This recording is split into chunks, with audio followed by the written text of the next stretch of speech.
Felicitations, malefactors. Welcome back to Random Pick. This week we have a friend of mine named Minette on the show, and we're going to be talking about tutoring and volunteering and just kind of stuff like that. So, Minette, why don't you go ahead and introduce yourself and give us a little rundown of why you wanted to talk about this topic? Absolutely. So my name is Minette. I'm a mainframe software developer. But recently I just kind of wanted to give back to the community. And so I looked into a program that is done locally, and it allows people to volunteer as tutors to help adult learners improve their literacy as well as math skills. Yeah. So Well, I kind that of is. Oh, sorry. I was going to say that's really cool. thank you. So I guess jump into some questions here. So what got you interested in tutoring in the first place? Think tutoring specifically as a way to give back to the community, I was interested in just because growing up, I had three younger brothers, and one of my brothers has special needs. And so teaching has always been something that I've enjoyed.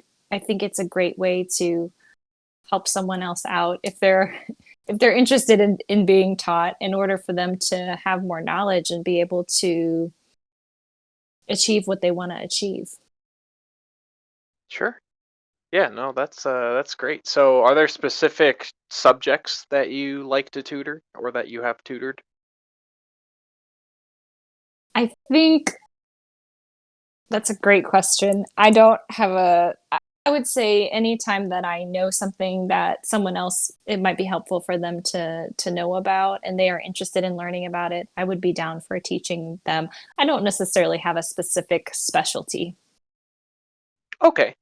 That's kind of cool. Just a general like whatever you're able to whatever knowledge you're able to impart you're willing to share that. So that's kind of cool. I think for me, I enjoy learning as well, and so I think it's just a natural progression of that, knowing that I enjoy learning, so I would assume someone else might want to learn something as well and be benefited by that. Sure, yeah, definitely. So, you said that the tutoring is for adults. So, is I guess anybody over the age of like 18, I guess, um, within that, I assume. That is a great question. I do not know the actual age range, but I would assume that would be the case. Anyone 18 or older. Okay, it's really interesting. Yeah. So, I guess what would you say? So, what do you think the biggest benefits of tutoring is, both for the, I guess, tutorer and the tutoree. I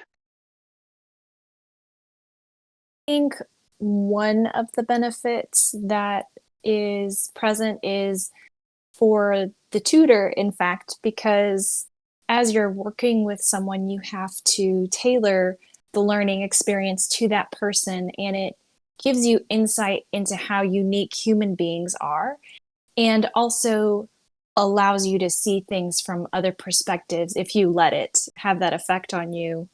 For the student, I think learning more, it gives you more power to achieve what you want to achieve. I think it also can help for the student to see things from other perspectives, but I think that the tutor specifically has to be focused on the student, probably more than the reverse from that perspective. Yeah, definitely. So I have to imagine that, obviously, tutoring is very similar to like teaching. It's basically the same thing for uh, the purpose of imparting knowledge. But would you say that there's something to be gained from like that one-on-one like type of instruction that you might not get in like, like a big classroom setting. Absolutely. I kind of hit on this before, but I think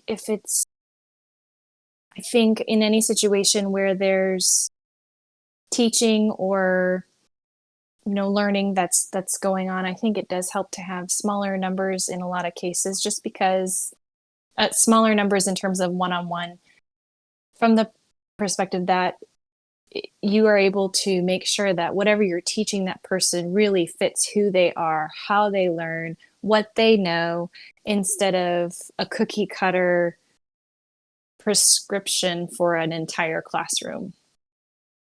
Okay, sure. Yeah, no, that makes sense. Especially, yeah, especially if depending, I assume that would also change based on the subject as well. Yeah, I agree. I agree. I think some subjects lend themselves to a group better than other ones do. I think specifically in this situation when dealing with teaching literacy or increasing literacy and math, I think a smaller group is better with those subjects. Sure, yeah, I can see that being helpful, especially to the student, because if it's more of a one-on-one, then they're not always comparing themselves with, their peers in like a classroom setting. They might get discouraged if they're not doing as well as other students. So I think that Totally would help. agree. I totally agree with that. And these are also, I would say, sensitive subjects in terms of adult literacy. I think would be something that could be humbling in terms of needing work in that area. And so to be able to take away that pressure of, I'm an adult and I don't know how to write this word, and to just go, hey, we're both adults. You know some things that I don't, I know some things that you don't. Let's figure this out. Let's help you move forward with your life. Yeah, no, that's great. I love that. The idea of being able to, yeah, help someone work through something that they might find, embarrassing, and make it be like, hey, we're gonna make this better, and so make it something that, like you said, it's a humbling experience. So just being able to work through that and kind of overcome that hurdle that for whatever reason, they just Yeah. haven't been able to get through up Yeah. until that point. Yeah. And I think in probably a lot of situations, it has to do with, socioeconomic circumstances or so forth. But quite frankly, in some situations, it's going to be, you didn't have the opportunities that I have here. Let me help you out in this area. But again, at the same time, we're both adults. I'm going to be learning from you too. You know things, you've seen things, you've experienced things that I haven't. It's it's a trade. Trade off is the wrong phrase, but I think you know what I'm saying. It's a Y- two-way street. Yeah, yeah. There's a bit of give and take There we in the are. sense, yeah, in the sense that you can turn it into a bit of a conversation more so than just like, here, I want you to, just practice this over and over again. You can Yes. approach it from an adult standpoint instead of just like, child, here's things that I need you Yes. to learn. Like adults will could in theory pick up on certain things faster just because they are a little bit, more experienced with life. Yes. Yes, yes, yes. So, like you said, so with the uh, since you did say it was a volunteer work, would you do you think that gives it a little more meaning to you personally if it's volunteer rather than like you're getting paid for it? Yes, because again, I wanted to give back to the people around me. I think I've had so many years where it's just been go, go, go, try and build my career, figure out how to support myself, so and so forth. But I think coming to a place where, okay, I can finally give back to the people around me and help out in some way. It's a very small way, but I think even that can have a big impact on someone's life, and so I'm eager to do my part, I guess I would say. Nice. So, would you also say that, in a sense, at least this is generally how I would feel about volunteer type stuff, is that perhaps it even takes a little bit of the pressure off of you as the tutorer, because it's not like a required job. Like, you can feel a little less, stressed out about it. I guess I would say for me, I do take it very seriously that people are coming to me because they want to, in some cases, pass a GED, or they want to be able to pass an exam in order to get into a college or things along those lines. So I do feel some pressure, but I suppose I would feel more pressure if I was getting paid to do that. But kind of both. Kind of both. I feel Sure. pressure, but also I think what you're saying, does, you know, make things less pressureful as well. Right. It's something you're wanting to do more than you have to do because it's a career. Like, I think I Yes. kind of, Y- yeah. yes, and I think from that perspective also it does take off the pressure of schedule wise fitting it into my week. I will for sure fit it into my week, but it does take off the intensity of the scheduling pressure as Sure, well. yeah. Yeah. Do you have any specific examples? You don't have to give names or anything of like, but of a meaningful interaction that you've had, like, with a student, or something that you've both been able to learn through that process? So while I have had experience teaching prior to this, I'm actually brand new to the tutoring program. And so I think more what I would be able to speak to would be the training process that they have us go through. Hmm. So something that they had immediately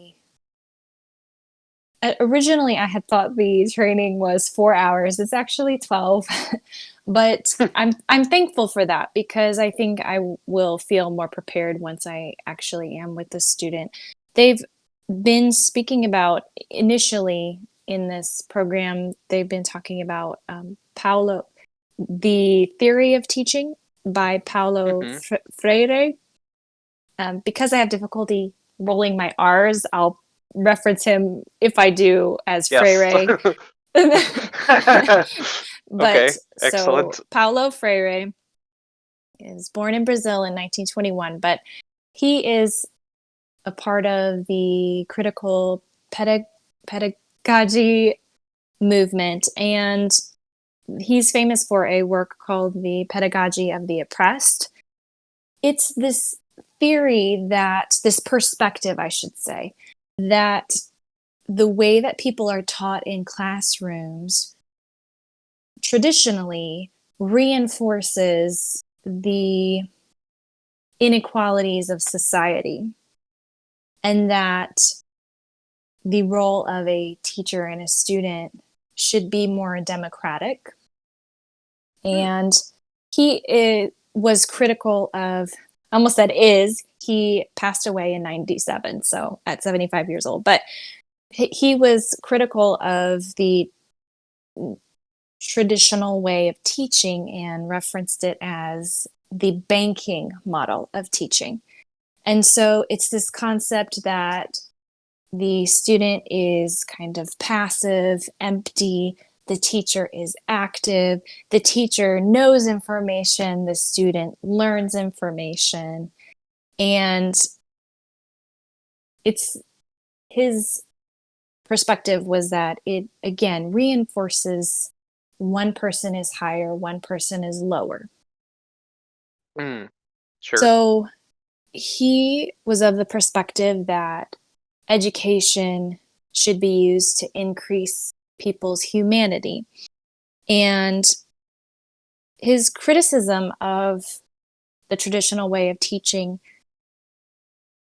part of that was that it has similarities to colonization in the sense that it discouraged critical thought. The teacher is always right.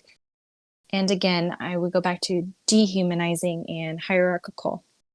Now, I'm saying these perspectives, this is a part of the training that we're given. I can't really say what my perspective is on this yet because I haven't read his book and I quite frankly haven't researched heavily on this theory of education. I am intrigued by it, and there are certain aspects of it that I absolutely agree with. But I will just kind of give you an overview of what they taught us about him. So, Sure. anyhow, his like I had said before, he wanted the relationship between the student and the teacher to be more democratic. So, part of one of his teachings would be the concept of critical awareness that precedes action. So he wanted the student to be aware of contradictions in society based on class, race, gender, so forth. And then for the student to figure out how to solve those and communicate that back to the teacher, and the student ends up going and working on that and taking action on what the solution is that they come up with. The goal is equality and freedom from oppression. And some of the things that are required for this type of teaching would be for there to be solidarity and equal footing and respect between the student and the teacher. So his work, The Pedagogy of the Oppressed, is highly controversial, and that's why I'm saying I don't know where I land on everything that I'm talking about here. I, again, do agree with certain aspects of what he had to say. However, again, I haven't read the book. So, The Pedagogy of the Oppressed is a very controversial book, and it's actually apparently banned in Arizona. Huh. So, I wouldn't know based off of the information that they had given on Freire's teaching, I wouldn't know what you would want to ban the book for, but I again have not read the book, so I don't know what my thoughts are on that. But something that I thought was beautiful about what his teaching, let's say his teaching perspective encompassed, was that later on in his life, in his writings, he wrote that education is fundamentally an act of love. And I think that is wonderful. I think that that really elevates teaching to something that is beautiful. And I do appreciate his desire to increase people's humanity. When I hear the phrase increase humanity, I more come from the Mm-hmm. perspective of increasing their knowledge of things and increasing their capability and their freedom. I don't know that, I don't know fully what the intentionality is behind that phrase. To me, every human being is important, whether they're educated or not. And so I don't think so. When I hear increase humanity, I almost hear increase importance. And I certainly don't mean that if it can be translated that way. So I'm not sure specifically how that phrase is to be used, but I do love um, education being an act of love. And I think anytime we do anything and we choose to love someone, I think that that can make the, whatever that act is, in most cases, something beautiful and elevated. Excellent. I think that's super cool. I think I'm gonna end with one more question here. Uh, just a little fun kind of critical thinking question, but I actually think about this quite often. But if you woke up tomorrow and you was 10 years earlier than it was today, so like you woke up tomorrow and it was 2011, what would you change in between the 10 years? Is there anything that you would change, or would you try and replicate certain events that have led up to now? Ooh, good But question. you've retained all of the knowledge that you have currently. Oh, goodness. Okay, so is this a quick answer or a long answer? Um well, I can cut you off if I need to. Sounds good. I think that I would probably take more chances and go and try new things, maybe a little more. I think that would be really fun. Okay. Okay. That's cool.